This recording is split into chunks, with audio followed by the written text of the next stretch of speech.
come to life, and it is good. You know, and I always say, where there's vision, there's provision. That's right. So we have it right here with our visionary. So without further ado, and I think she can introduce her panelists herself, that way you give her the whole floor. Let's have a hand for our visionary, Miss Jack here. Come on here. Good afternoon. I appreciate everyone who hung around. Some had to leave because this is a Saturday. Because y'all had me up here to be doing. I'd be like, okay, I'm going to come and talk and I'm going to leave. No, but anyway, I appreciate everybody who's hanging in there. So real quick, because time, and we have some phenomenal people here on the panel. We have Miss Esmeralda. Say your last name. Alamia. Alamia. Y'all know I'm bad with the names. And then she's a therapist, PTSD therapist. Met her by way of my husband and everything, and he told her about what we were doing, and she's here, and I appreciate that. And she helps the veterans as well. And next is my other new brother, Christopher Scott. He spent time in prison for something he didn't do, and he's going to share his story. And on the end is my new little brother, George Powell. Y'all give him a hand, because he just got here. And so I pulled him up here so that he can talk, and we're going to talk quick because of the time, and I do apologize. And as someone else stated, we need to do this again. Probably each session need to have a 2-hour session to themselves. So we'll talk about that. So to get started, Christopher Scott, why did you go to prison? Wrongfully convicted of capital murder. Spent 14 years in prison. I was the first non-DNA case in Dallas County history. The guy actually had to come back and confess to the crime. And how many people did you know that's going to come back and confess to capital murder? And the crazy part about it, the guy confessed to my brother, not knowing the guy was my brother, is actually how I got out of prison. Yeah. Mr. George Powell, why are you in this jail? I spent 11 and a half years in TDC for behind 5 aggravated robberies I had nothing to do with. Because I was really outspoken in Killeen, Texas, standing up for people that really didn't have the time to speak for themselves. Systems are broken. So I was using my gift and my talent to speak up for people that were either able or willing to speak up for themselves. Okay. So I'm going to come back to you now. So you went to prison for something you didn't do. Okay. So let's visit with while you were in the process of being exonerated. What happened? I was out on bond. Hill County District Attorney's Office was adamant about taking me back for a retrial. Somebody 5'8" committed these five robberies, all of them were on video. Every single store had multiple cameras. All the store clerks described the person that robbed them as being 5'6", 5'7", 5'8". It's okay, take your time.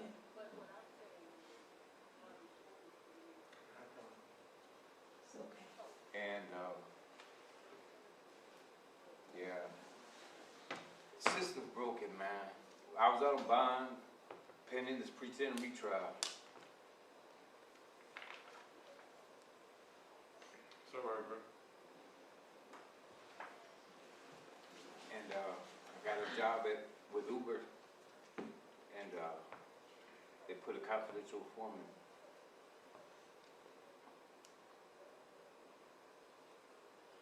in my vehicle. He stashed methamphetamines in my vehicle. And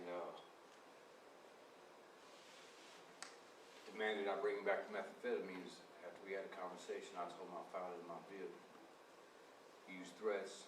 I didn't want any drama at my house with my ex-wife and her daughter.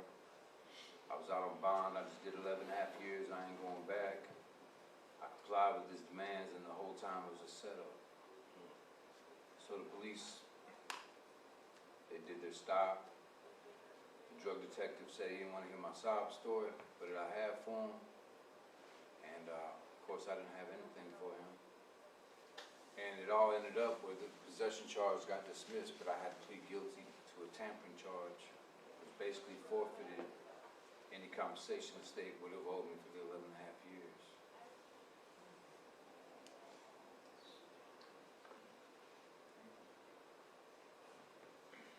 So, I'm gonna deal with it the right way. Chris, share a little bit more of your story. Basically, it was a profiling case. Two African American men committed this crime. But with me and my friend was on the street that night, they found the first two African American men that they saw and gave us that charge. Even though the girlfriend, who actually committed this crime went to the police and told them that my boyfriend just confessed to me that he committed this crime.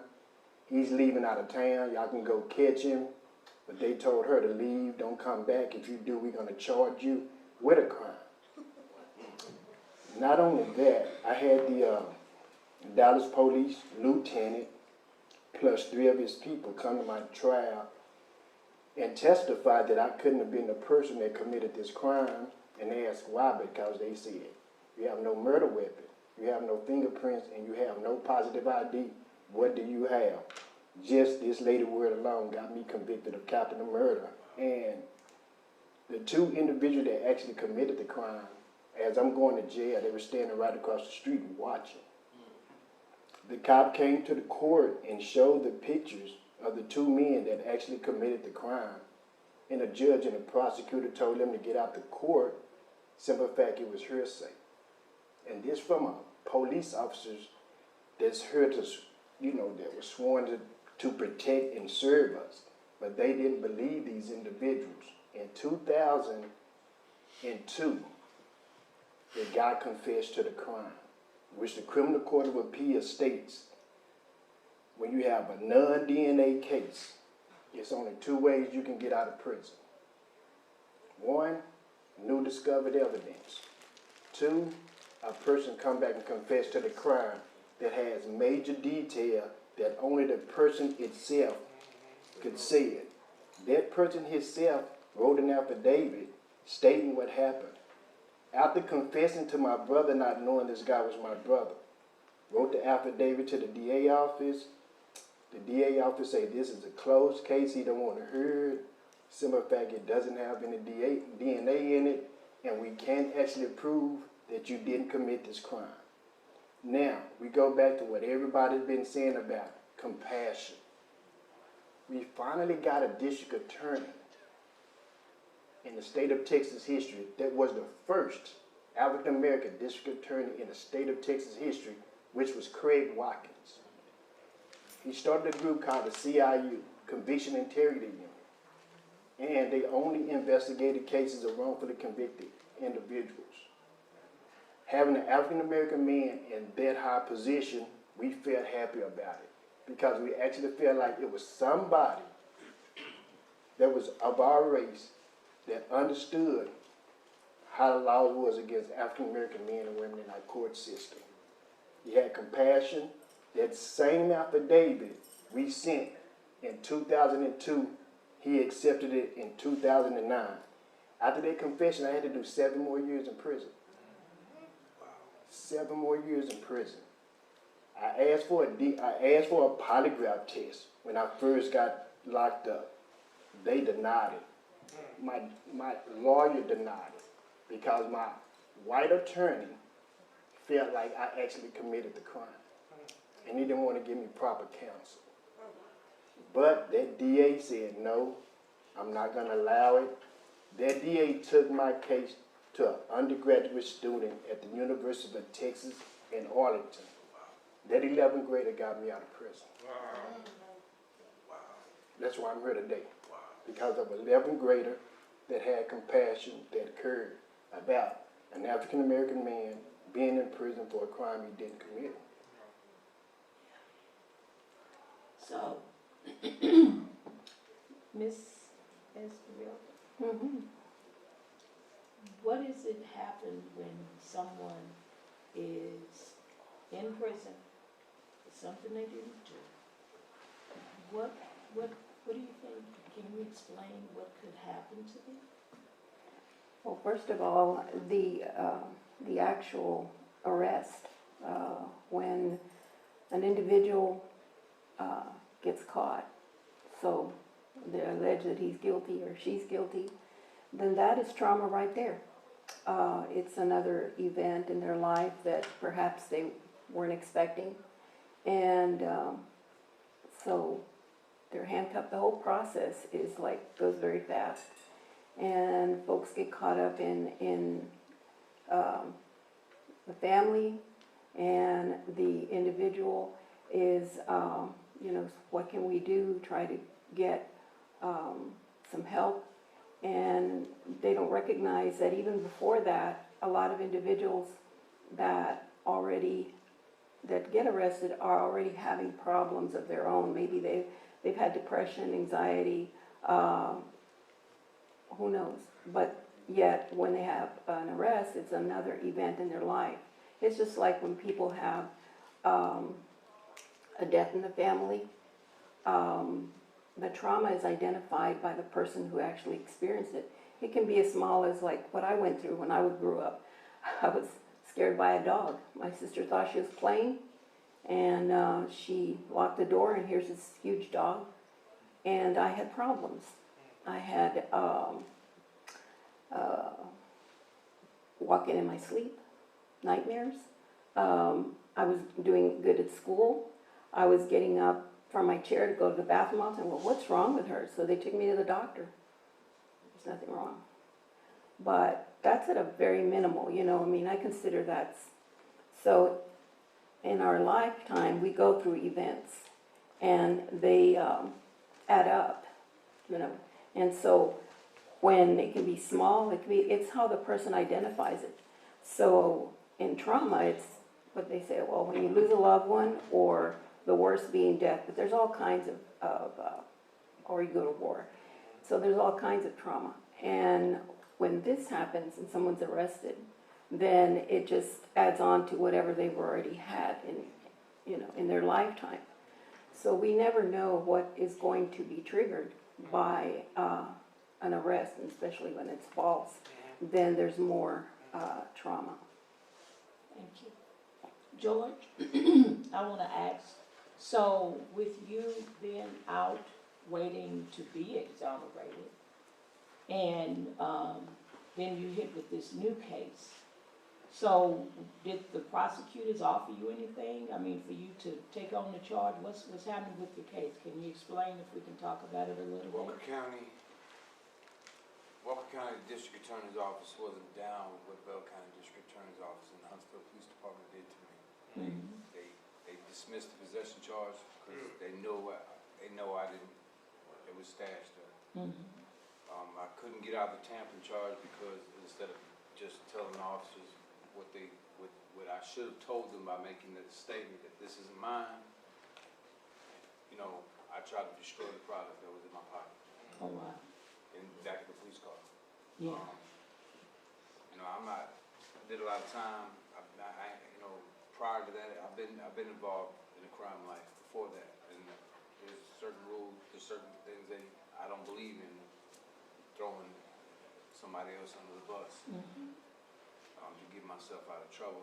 And at that moment in time, even though he set me up, I still is not going to be my character. And so what happened was the Bell County District Attorneys took the opportunity, since I took the plea bargain with the dismissal of the possession charge and pleading guilty to the tampering, Bell County said, well, we're just going to go ahead and dismiss this aggravated robbery of bar. It's called a bar process. Plea and bar. So they basically screwed me out of the $1.2 million they owed me. But right now, the two district attorneys that prosecuted my case back in 2009, they're on civil trial right now for prosecuting misconduct. So there may be an opportunity to file some type of suit against them, but still, Yeah. the system's broken and the truth is people don't even know it. They think that we got this criminal justice system that's the right way to be. It's the right thing, and it's not, because you can't even. I'm gonna take it all the way back. You can't start a country slaughtering the natives and enslaving the race of people, and expect everything after that to go right. It's wrong all the way from the beginning. Sure. So, today is National Wrongful Conviction Day.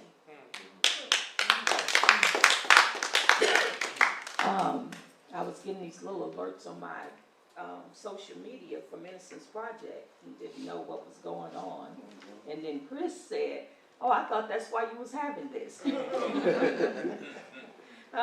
No clue. But yeah, it's National Wrongful Conviction Day. And we celebrate those who have gone and spent time in prison. And what was interesting with Chris' story, he's been on my podcast, and when we heard the story the first time, he was like, what? So how rare is to have your brother who's in prison, and you in prison, and the guy comes and sits in the chair, and his brother's cutting his hair, and it sounded like to me the man was bragging about, I got somebody sitting over in the other unit, then, is sitting in prison for me. So, how rare is that, It's called Providence. Yeah, exactly.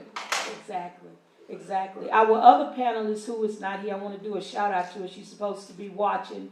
She, Anna Vasquez, she was another one who was wrongfully convicted.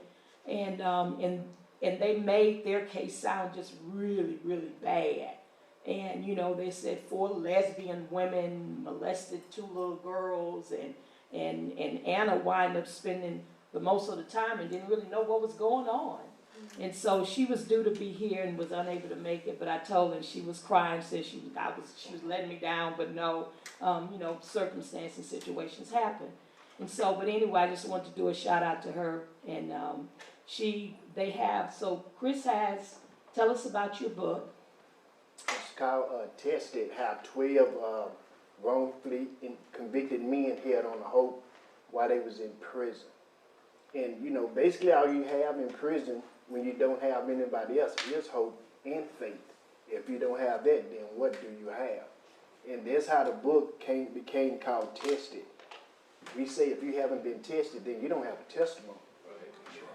So all of us have testimonies because all of us has went through certain things in our life that affected us in a different way. And like you said, our criminal justice system is flawed because the same polygraph test I asked before I went to prison, I had to pass that polygraph test to get exonerated.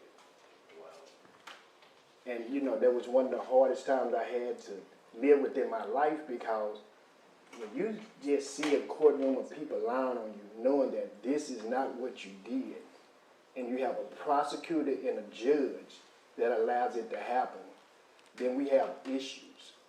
And a lot of people say it's not about race. That's a lie. It is about race. It's about race and no other than race. Because in my situation, I had a white judge, white prosecutor, white attorney, and all 12 jury members was white. Now you tell me what African American man is going to have a fair trial when the deck is stacked against him that much. And another thing to piggyback on when they said on the jury panel, if you ever be called to be on the jury panel, don't run from it. Right. Embrace it. Just your one vote alone can stop an innocent man or woman from going to prison or worse yet, going to death row. And they find ways to get out of it. And the funny part about mine was when I'm picking my jury panel, an African American woman stood up and said, Your Honor, I can't be on the jury panel for him. Why? We used to date. I had never seen this lady a day in my life. She just wanted off. And then I have a black girlfriend sitting behind me, and I'm looking, I'm like, I don't know this chick. I don't know this woman. I do not know this woman. And you know, she up there like, yeah, shaking her leg, and you like, look, this lady made it mess me out of going to commissary and everything. Because we must have that. But it's the true fact that people run from the jury panel that shouldn't. And it's your obligation to be a part of that jury panel. What person in here would want a jury member of their peers on their stand? Because maybe just that one African American person would have said, no, I don't think he did it. But sometimes it's still your own kind that hurts you. Because we brought in 4 different jury panels. Everybody say, no, we can't find the guilty because you have no physical evidence. One African American man stood up and said, I can find Mr. Scott guilty on her word alone. 5 minutes later, all white jury panel. I had a capital murder case. My trial lasted 2 hours. Deliberation, 45 minutes. Capital life sentence in prison. I would have to do 40 years before I was eligible for parole. Went to jail at 25, got out, I was 40. Whole life gone. Kids 4 and 5 years old, didn't have their father. My son fell victim to the system. And he told me, Daddy, if it wasn't for you going to prison, I wouldn't be here either. Yeah. Mr. Powell, he has, so your show on PBS is called Yeah, I have a documentary. Yeah. It's on Amazon Prime. It's called True Conviction. It's about how 3 wrongfully convicted men got out of prison, went to school, got his private investigator license, and now we're private investigators. And now we only work solely on wrongful conviction cases. 2017, I got a guy out of prison after doing 41 years. My organization, yeah, 41 years for a crime he did not commit. So we got to just pay attention to what's going on in our courtroom. Like the judge say, go to your courtroom. It's open to the public. You can see the fairness in, because I do it all the time. I go see when a white person is on trial, and I go see when a black person is on trial. It's totally different from the people in the audience to the people on the jury panel to how you get treated inside of this courtroom. So we must do better. We got to vote the right people in the right position to make the right changes. Thank you. Mr. Powell has a show on Netflix called Exhibit A. It's season 1. Yes. Season 1, and he got some rap and music out. He's sharing with my husband, and so yeah, y'all be looking out for him, and he's working on part 2 of it. We just got the video. We're doing it all by ourselves. We're not letting Netflix have it. Or Okay. the people that produced the first one, they really didn't do the first one right all the way. So we want to go ahead and do the conclusion because it leaves me still in prison. They came to see me in prison. And the conclusion is the case did get overturned based on prosecutor's conduct short of actual innocence. And then we're also in talks of doing a life after Exhibit A, from tragedy to triumph. Okay. So But I mean, those are in the works. So okay. it's going to take a lot of effort by a lot of people. Okay. Okay.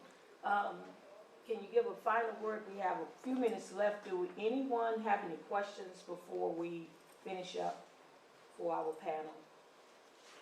No question. Y'all probably got all your answers. Do you have any final words on mental health and how important it is?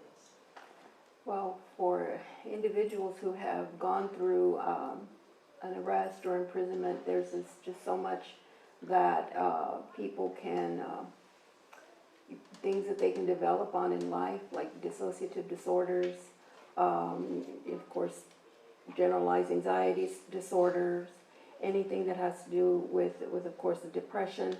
So it can affect not only an individual, but of course, their livelihood, and so the main thing is to be able to get the word out and get people to tell their story and feel comfortable and help families, not just individuals, because you know they're going to need that help. Thank you. Thank you guys for being here. Mr. Christopher have books, and what's the cost for the books? $20. $20. So if you all can help him out, get a book, they're $20, and he can sign it for you. And so now we are finished. I appreciate everyone coming out.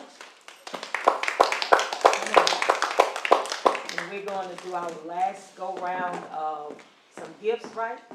Okay. Yes. Also, yeah, let me just say this real quick, 2 minutes. My youngest sister is here. Y'all give my sister a hand.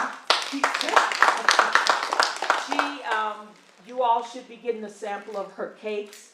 My mother used to bake pies, and she did a pound cake or homemade cake once or twice. So I think Sweet Pea, that's her nickname, picked it up. And she be doing some mean cakes. So y'all see me swole and everything?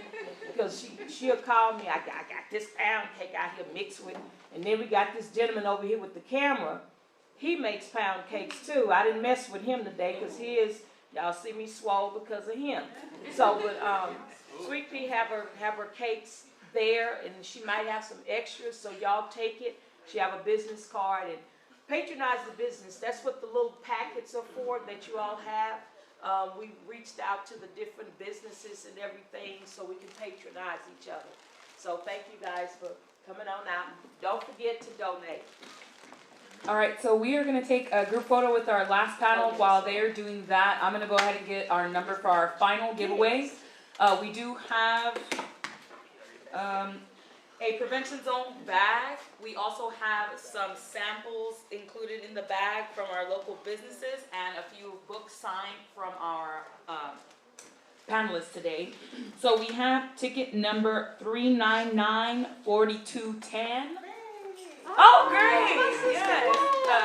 So we have a bag for you, and so we're gonna get a photo with the panelists only first. And Ms. Jack, will you come up? Yeah. And then we'll go ahead and get a photo with our winner as well. Okay. Y'all come on. Oh, we need to go back in the center. Right there. Yeah. Come on. To anyone in the audience who's curious, I'm 6 feet even. All right. 1, 2, 3. One more. 1, 2, 3. Come on. Hold on, y'all. That's my mama's baby. She needs the bag? Yes. I'm sorry. 1,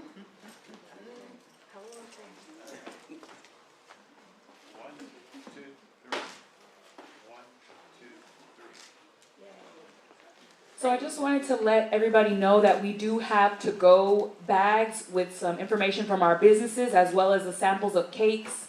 And we got some shea butter samples in the bags to go. So before you leave, please make sure you grab a bag. We want everybody to get something for coming here today, and we thank you all. We're going to have a closing by Mr. Antoine Powell. So I'm going to go ahead and turn it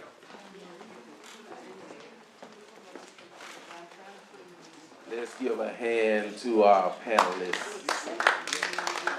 I always refer to what I grew up with knowing, church-wise, God-wise, Christian-wise. It takes a village to raise a child. And it shows here that it's evident. But as I said before, the language of love has changed tremendously. And sometimes our hands as who we are. And I'm not a father, but I call myself the uncle of every child I see. And every child that knows me calls me uncle. So even in church, Uncle Antoine. It's not Reverend, it's not even elder, it's Uncle Antoine. My little kids at church, Uncle Antoine. So I hold that dear. And where there's a father absent, an uncle should step in. And if you're not an uncle, you're a brother, you're somebody that should be concerned and say that you care. And this has proved that move. So and before I take my seat and we dismiss from here, always remember that God is listening. Regardless of wherever your belief system is, from where I stand, God is listening. You may think that he has a deaf ear, he does not. Because somehow, somewhere, there's someone that's placed in place that's going to speak for you on your behalf. Because when you told me that an 11th grader pleaded your case, it speaks volume. Because the Bible also states that a child shall lead them. So your prayer was answered, but it was answered through the innocence of a child. So let us all continue to pray for one another, hold each other up as we go along this way, because the system has changed. And he has stated it's broken. It's broken. Somehow or another, somebody has to have a wrench to be able to fix it. There's a nut that's loose, let's tighten it. There's a screw that's rusted, let's add some oil to it. Somehow or another, it's got to be fixed. And somebody in the system has got to have a listening ear and a heart enough to know that they ought to be brave enough to step up to fix what's broken. How do you want to do this? We can, again, I want to appreciate the board members. We did have one that's out of town and was not able to be here, but I want to thank my board members, the Jeromes. Love you guys to death.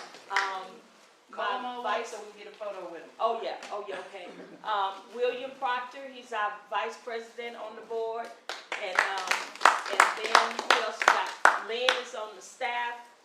Jimmy is on staff, he's our money man. And our photographer, you can see, Cheryl, his wife, my cousin, we all family here. I want to appreciate all of those guys. Cassandra's in the back, Cassandra. And Lionel, I appreciate him, he supports me and everything that I do. And making sure, y'all know you get on my nerves. What you doing? So, but anyway, I appreciate the audience who was able to chime in and listen to our live stream. I would like to appreciate the guys, the sound and all that. They got it together. They turned out extremely well. And so I just appreciate everybody. George, I'm so glad you're here. So glad you're here. So, Miss, who? Oh, I have a friend in the back. I didn't say nothing about it. That's none other than my friend Theo. If you need your house clean, what we say? Oh, What time is it? for you to get your house clean. I said it right? So he has a cleaning service, and if you all need your house clean, they do an excellent job. And we're part of an organization called B&I, and because of Theo and so much everything that you all see operating, he gave me ideas because he used to run a nonprofit, and he's my mentor.